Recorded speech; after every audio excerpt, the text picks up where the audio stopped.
for me to just go through this material and it not be very helpful. Okay, so hopefully it is, but I'm more than happy to answer questions as we go along. Business cards, by the way, if I forget, are in the back. In case you want to pick one up, it's an old business card. So I am, by the way, an attorney, broker of a licensed title company, etc. So none of this, of course, is legal advice. All right, that's all legal things out of the way. So why are we here? How many people like making money, and that's why you came today? Okay, so let me, right out of the gates, suggest an alternative. Can we make a different theoretical approach? How many people like helping other people? Yeah. Okay. So if you just a little suggestion right before we get started. If you go into it thinking about consumer mentality, what's in it for me? You're going to turn people off, right? And they're going to see right through you.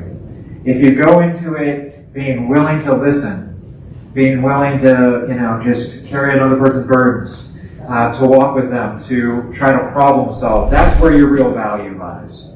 So, and we'll talk about this later, but you want to have this sort of investor toolkit mentality where you're pulling out the right tool for the job. So it's not one size fits all. And if you go into it thinking, okay, how can I help this person out of this jam? Let's go look for problems that'll help you with the marketing, that'll help you with the conversion, and that'll ultimately help you achieve your financial goals as well. All right, so that's it for my preaching for the day. Okay, so the first topic is flipping REOs and short sales. So this is sort of a niche little area. Short sales are definitely few and far between these days. I used to negotiate short sales exclusively. I had like 180, 200 short sales in the pipeline at any given time, closing 10 to 15 a month. So it was really lucrative in the downturn of the market. But for investors, there are a bunch of problems, right, with these REO short sale type deals. And so it's instructive, I think, if we go through the issues, because it'll help you start thinking about, okay, well, how am I going to structure my business? How am I going to... Okay, how am I gonna, this mask, I'll tell you what, is anyone tired of masks? Yeah. Okay, it's even worse when you're trying to talk in front of a crowd. Okay, so, REOs, they don't like wholesalers, they don't like you guys.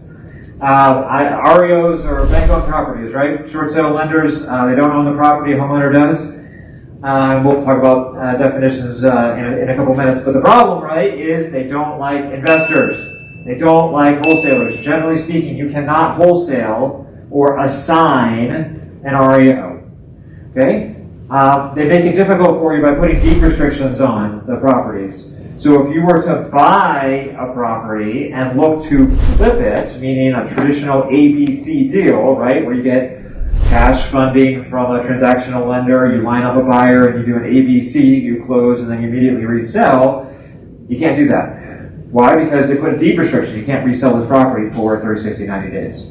And that is designed to kill off this sort of wholesaling, quick flip approach with no additional rehab value. Putting in the and/or signs language, that's very common in a wholesaler or investor contract. They're not going to take that. You have to specify a buyer, right? And the big problem with the REOs is you don't have control of the deal. So with a short sale, you're the only one interfacing with, if you control the deal, if you have access to the seller, you're the only one who's interfacing with the short sale bank, right? So you control the deal. You control what the bank actually sees, hears, receives. With an REO, you don't.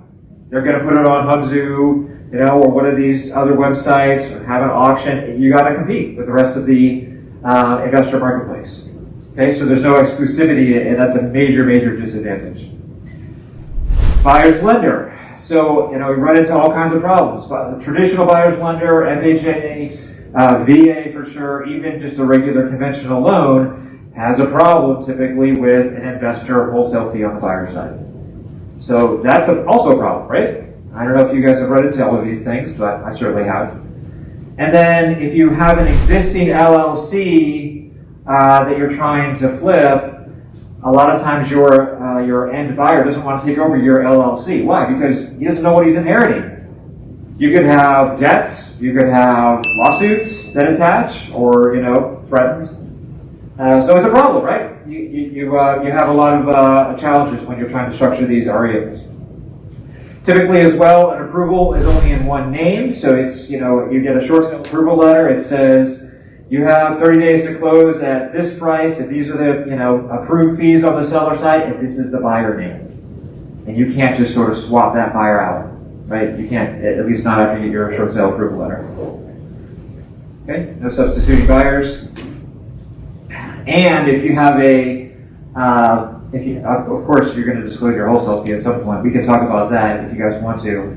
Not really part of this presentation, but I have some creative strategies for that.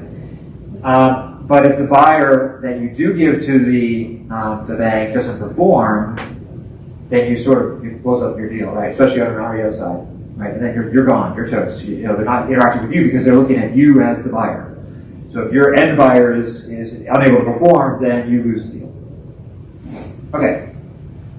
So obviously, don't want this result. All right, REO. What is an REO? Real estate owned in foreclosed property. Property is owned by the bank, right? They've already completed the foreclosure. The homeowner is out of the picture. Possibly they're still living in there. You're going to need to do a squatter's eviction. But nevertheless, homeowner does not own the property. It's just a cold, hard asset manager, number crunching guy who's just looking from somewhere in the middle of Utah at this property in Maryland, right?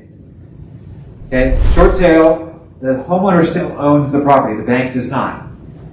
Short sale, though, is when the mortgage, the outstanding mortgage balance, it exceeds the value of the property, right? So you're underwater. Make sense?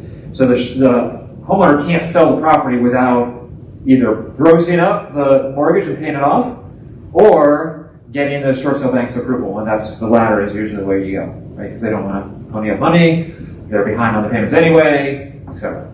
Okay, so you've got to get the bank's approval in either case, REO or short sale, but the locus is on the for short sales is on the homeowner as opposed to the bank. Okay. The key thing is control, and I touched on this a second ago. Who is in control of the deal? If it's an REO, the bank is. It's their property, they've secured it, they've had their agent already go in, their property manager, right? They have a much better idea of what the value of the property is.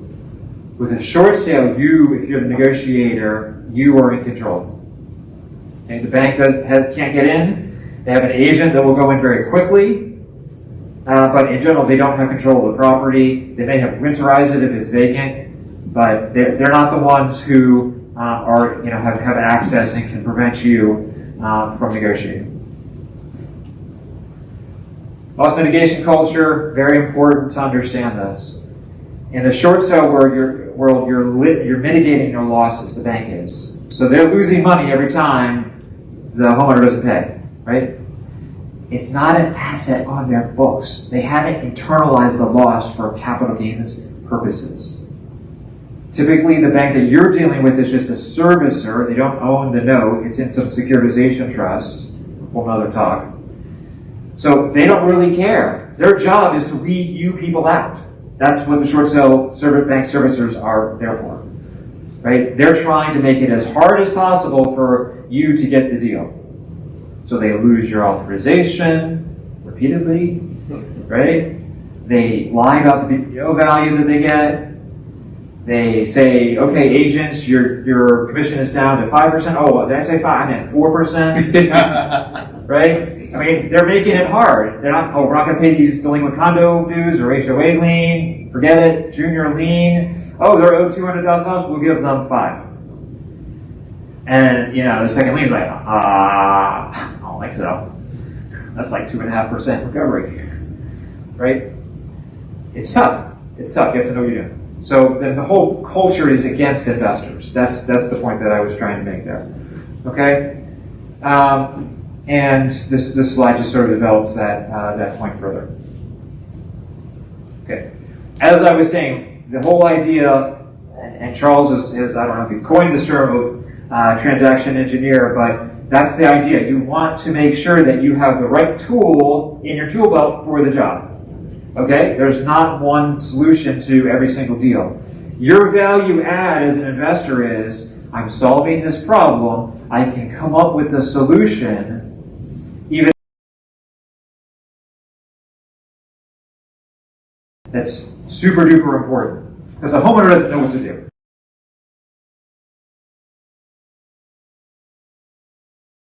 Right? There's not one thing. Okay, so traditional flip, I'm sure you guys all know about this.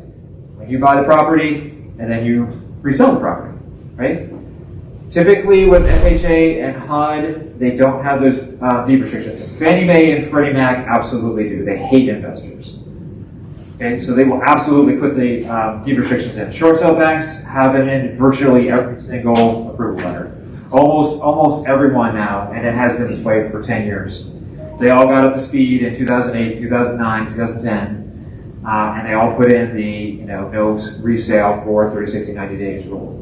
And the good part about that, guys, is that we are still flipping them. We are still buying them. We're still doing everything we need to do. Because a lot of times when government and or corporations make different changes in laws, we as investors can creatively figure ways to legally maneuver around them and make them work to our advantages. And that's what we've done, even though the restrictions are there and has been there for 10 years.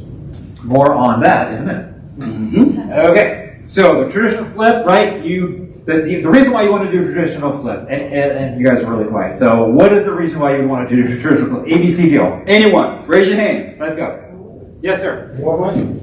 More money, why? Because you capitalize on it, you get the full market value. But why wouldn't you just wholesale the deal? Usually, like I said, profit margin. If you wholesale the deal, Yep. traditionally the buyer who buys the wholesale, you have to. You've got a buyer in place. Okay, I got a buyer in place. You got a buyer in place. He's going to pay you $280. You have a contract with the seller, whoever that is, for $200. Why would you want to do an ABC as opposed to a wholesale deal? You don't know. Okay. The 8-year-old expert.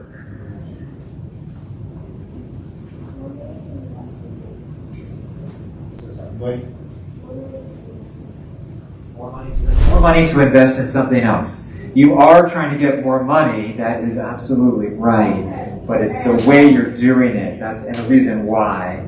So the reason why is because you're going to lose more money if the end buyer sees your wholesale fee. So it's sort of what you're coming, but that's the key thing, right? That's the difference between wholesaling and doing a traditional ABC flip.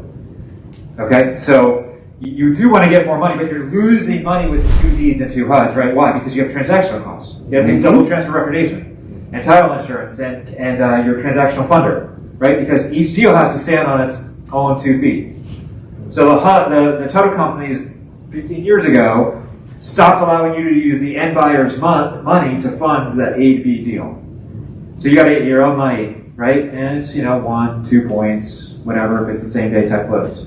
But they're going to want title insurance. They're going to want you to pay a legal fee for drafting up, the note, the trust, right? So you're losing money. It's inefficient. I'd much rather wholesale a deal. But if the wholesale fee is too big, then you want more money.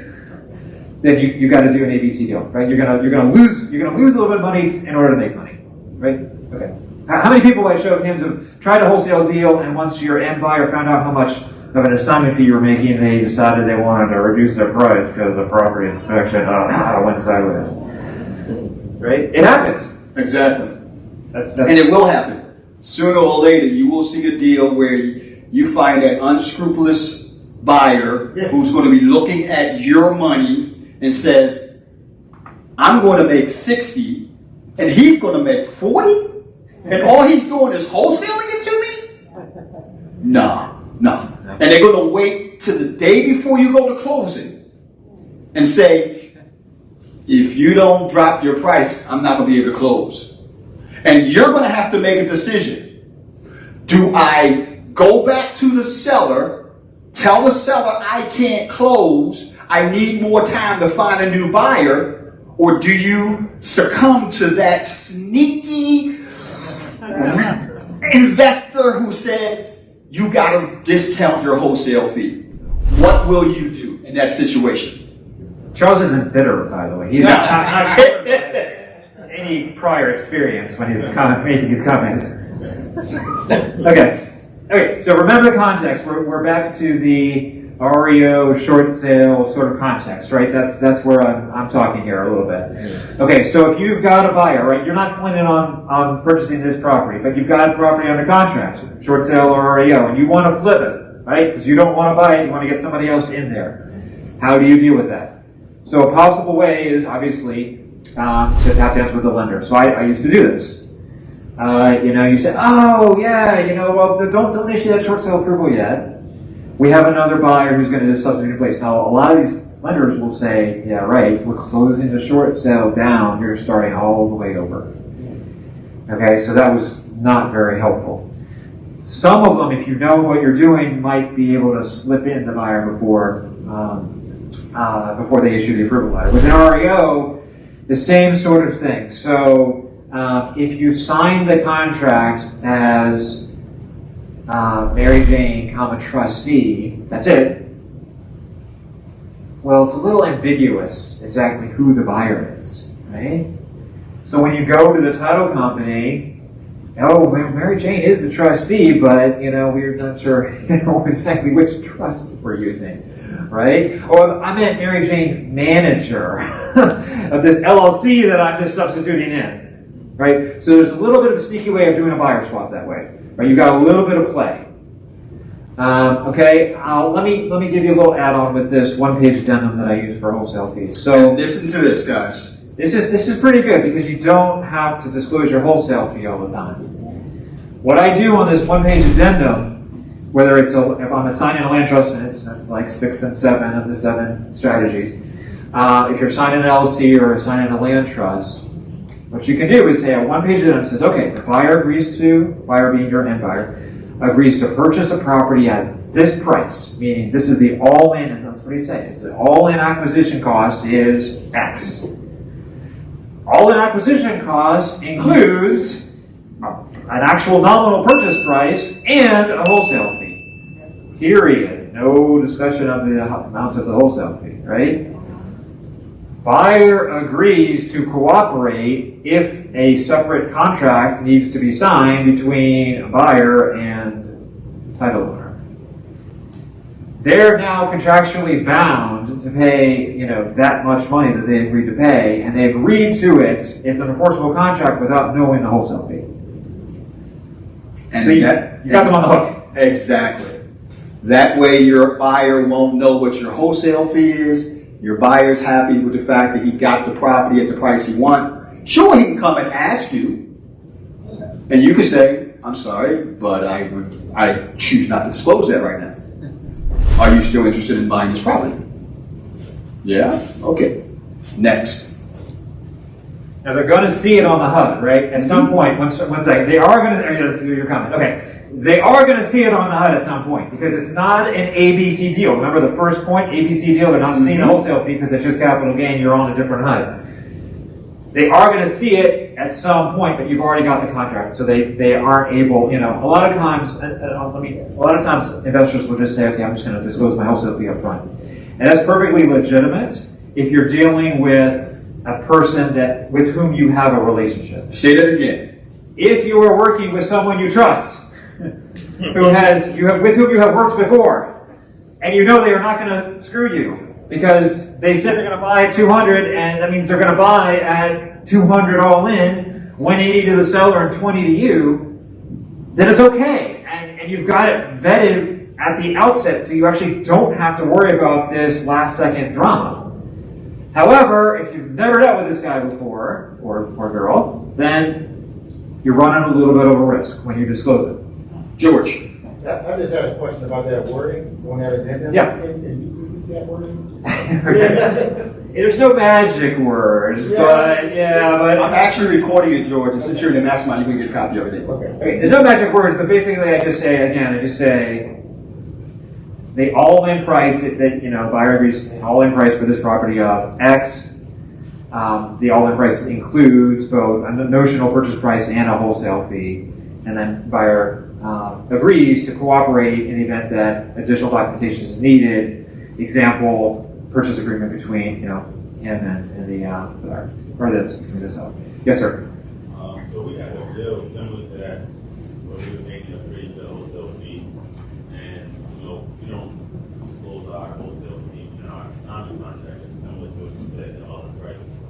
So we got all the way to the closing, and the buyer seen how much we're making, he's like, we're not paying this.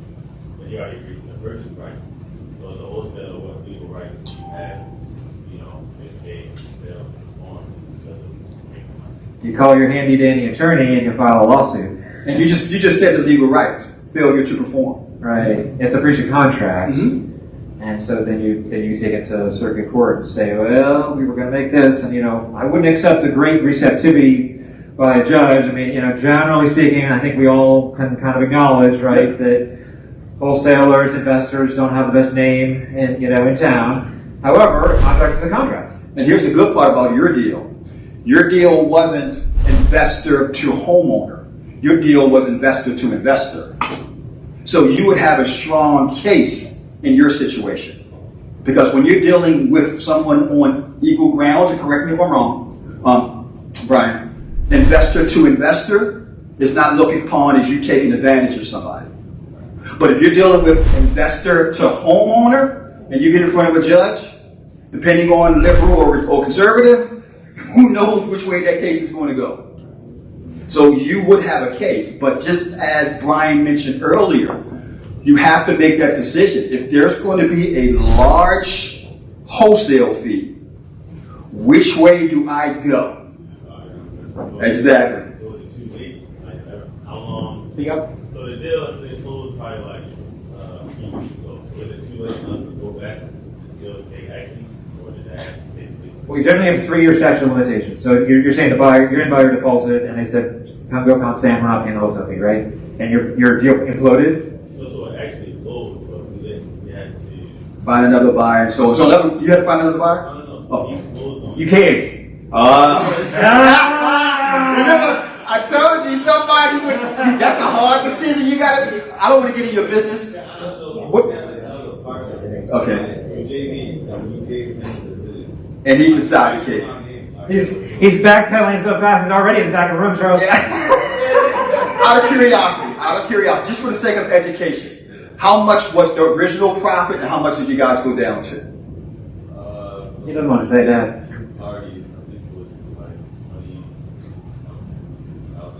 And how much you had to drop down to? So he cut you about 50%.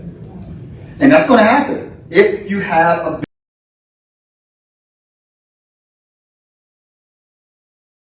Now, if that would happen to me, with my platform, my mouth would be open wide telling everybody, don't deal with this person anymore.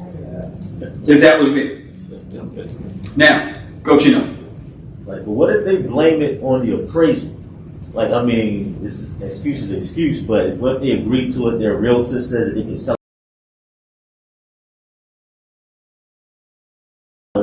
All of a sudden they realize, okay, I was supposed to be making $30,000 on this one, now they want to go down 15 or whatever they do. Well, what you're trying to and jump on this one, Brian. So you're saying they're not going to tell you that they bouncing back because of your actual fee. They're going to say the property didn't appraise for the dollar amount they thought it was. Right.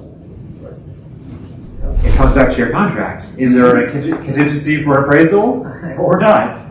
If there's no contingency for appraisal, you can just say, well, go pound sand, like I still expect you to perform. Exactly. Now, I think it is a deal by deal dependent sort of inquiry, though. So I will share. We just had a 2-year litigation between two people who both thought they owned this property in Kensington, right? And so we get the property under contract. Finally, we resolve the litigation. We get a buyer, and there's no contingencies, right, for the contract.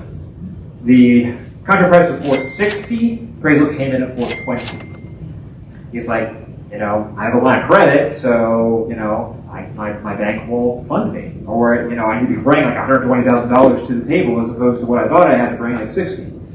And both the other side as well as my client said, go pound sand. There's no financing contingency. There's no appraisal contingency. I don't care, And the problem is, well, he didn't have the money, so they can say whatever they want to say. If he doesn't have the money closed, he doesn't have the money closed.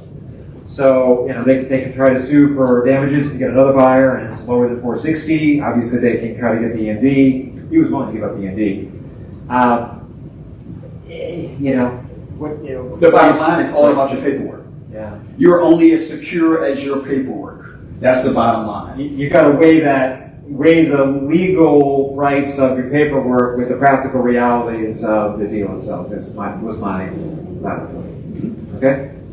Because maybe you just got to, and our deal, we're going to have a 430 buyer. So no one else wanted it for 450 or 460, so we got a 430 buyer. And it just happens to be this. Okay, so back to the REOs, right? We're going a little bit in tangents, which is completely fine and good.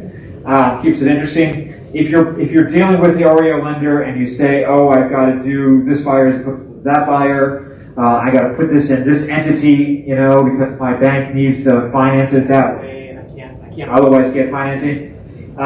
You're going to wear out your welcome if you keep doing that with the REO banks, because these are repeat offenders. You're going to run into the same players over and over and over again. So they'll get wind if you say, they'll figure you out pretty quickly.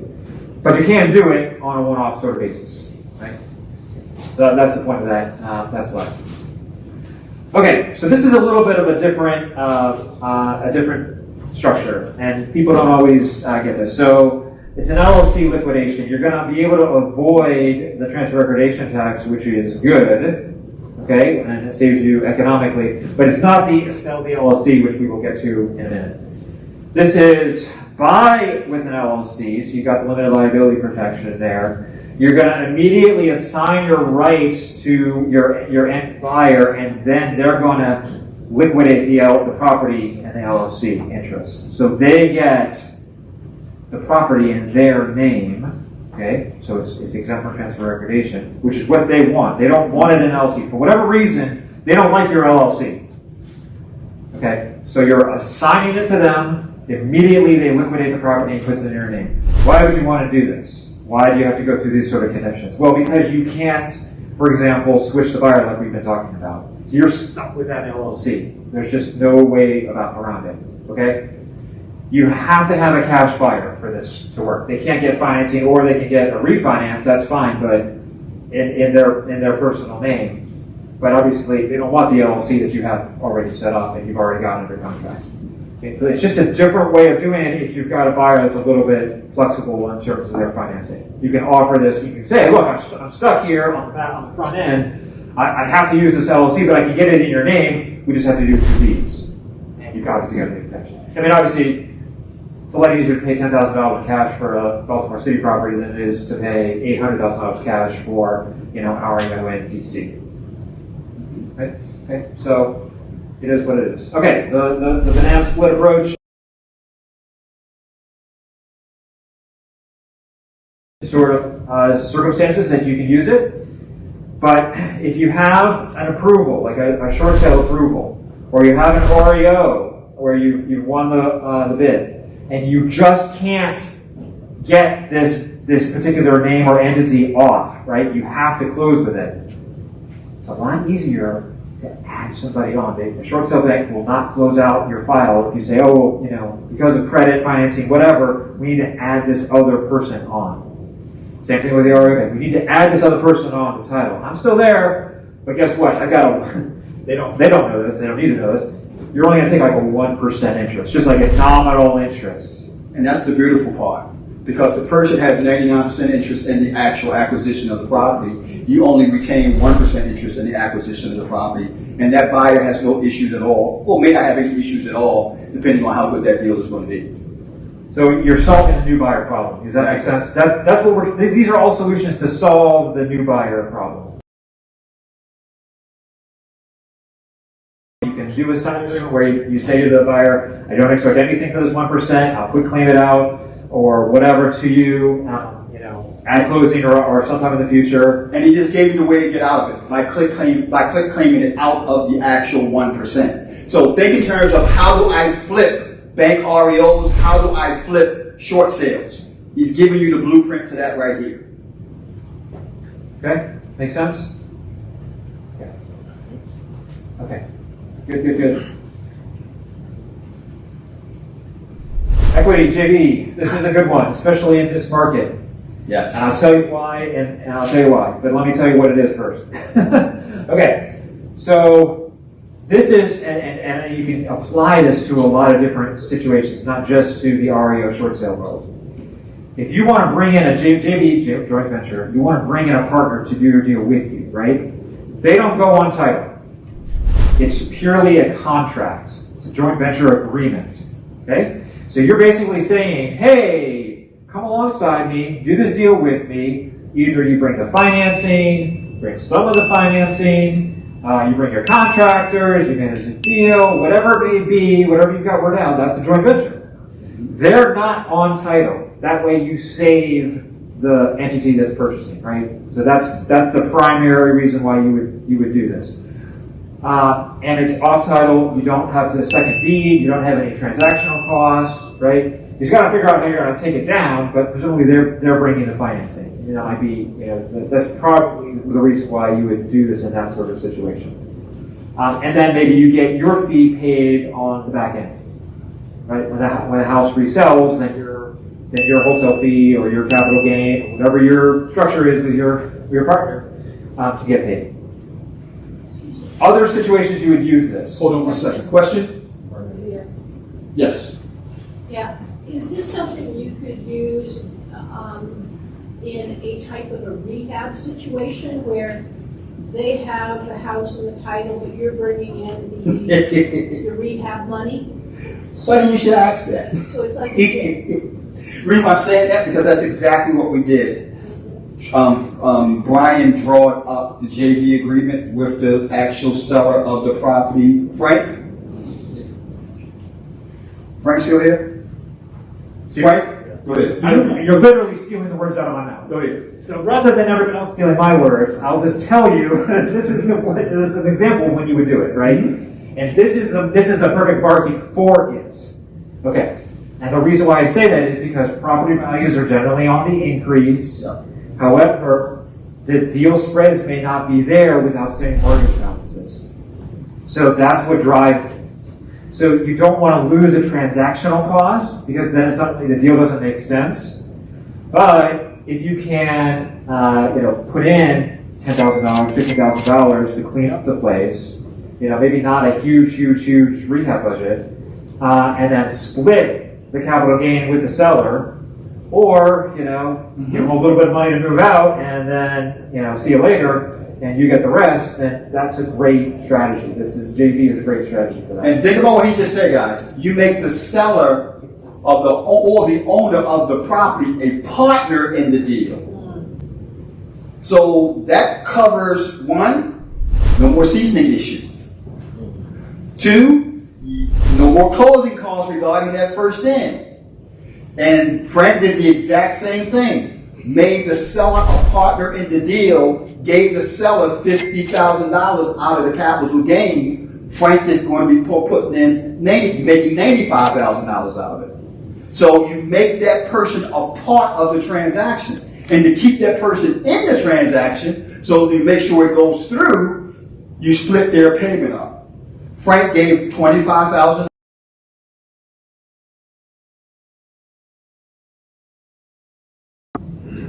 By adding the seller as a partner in the deal.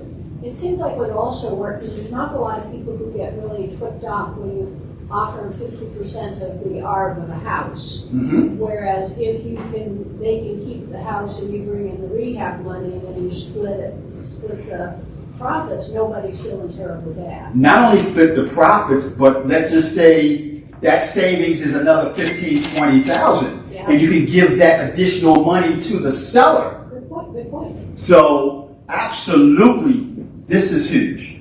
I don't want this to go over your head because he's been talking about a lot. When I met my man Brian, I had hair, so that's how deep his stuff is. I may have too. I don't know. Yes.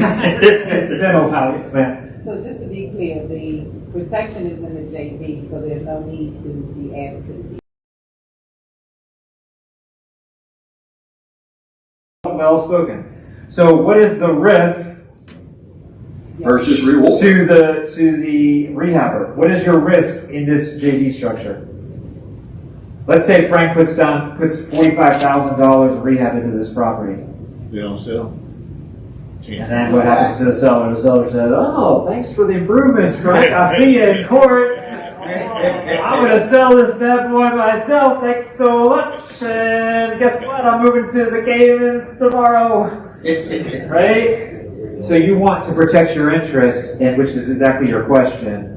Well put, is you can put a reportable option. So you have an option to buy the property or a deed of trust on the property. And that's what we did, deed of trust. And Frank's deed of trust just got recorded, and I just sent it to him yesterday. Yep. Yes, sir. What's the difference between the recordable option and the deed of trust? So the deed of trust, you're going to have to put, it's a good question. I actually like the option better, and I was going to make this point too. You have to pay for a deed of trust based on the notional amount that you put in.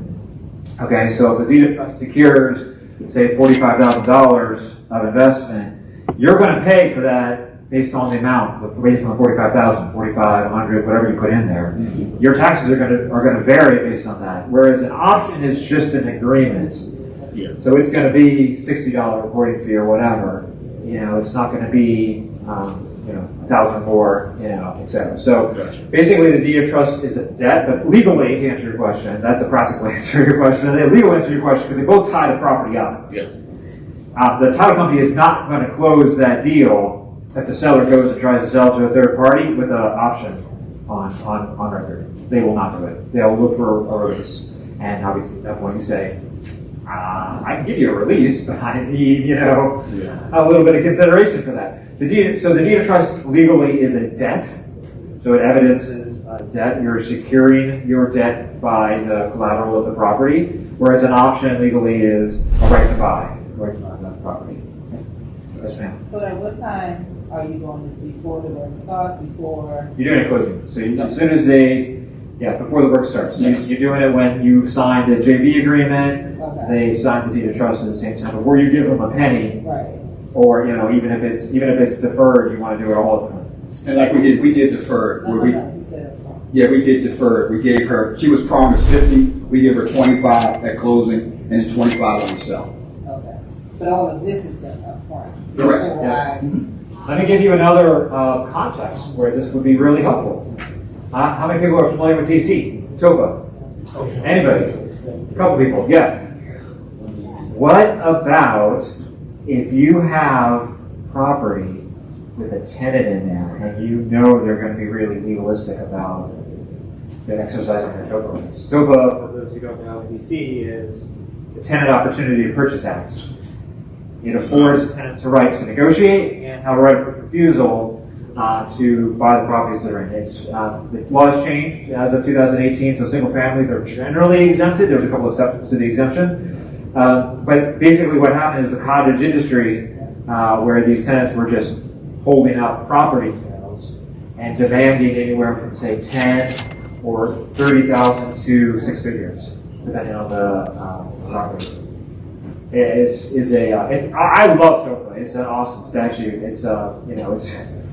It works. It's an opportunity, let's put it like that, for those of us who are into real estate and enjoy negotiation, but it is a pain in the butt for sellers. So what would you do with this structure to get around that? Yes, somebody, shout out. No, thoughts. Owner JVs with the actual buyer, right? There's no title transfer. So you don't trigger any TOPA rights. And then the seller will sell to an end buyer. The end buyer is actually a retail buyer, and they can get the tenant out. And the tenant's not going to buy at the improved price, right? Because it's no longer going to be attractive to investors who are trying to tie you up and get wholesale fees. Okay. All right. So we solve we've already talked about this, we solve our seasoning, we solve our transfer recordation tax problem, we solve our flip, there's no new buyer, there's no transactional funding, and I have seen lenders fund these deals with a deed of trust. hard money lenders, but lenders. Good. Okay? They still are called lenders.